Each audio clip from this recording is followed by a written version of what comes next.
তিনজন যুবক কাজের জন্য বেরিয়েছে, পথিমধ্যে 4টা স্বর্ণের টুকরা পেয়েছে। যুবক কয়টা? স্বর্ণ পাইছে কয়টা? মহা খুশি, খুশিতে বাকবাকুম।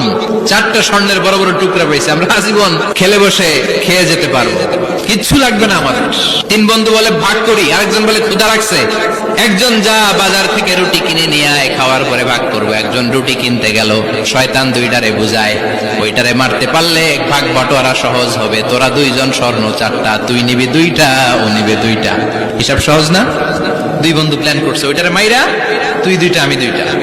যেটা রুটি আনতে গেছে প্ল্যান করেছে রুটির মধ্যে বিষ মিশায় নেই, তাহলে বিষ খাওয়া রুটি খেয়ে ওই 2টা সে সব পাবে, আমি পাবো, ভাগাভাগির কিছু নাই। 4টা স্বর্ণের টুকরার মালিক আমি।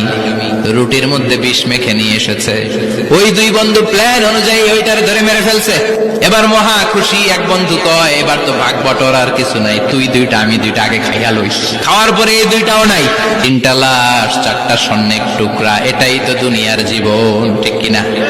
আসল জীবন কবর থেকে শুরু হবে, কোন ঠিক কিনা?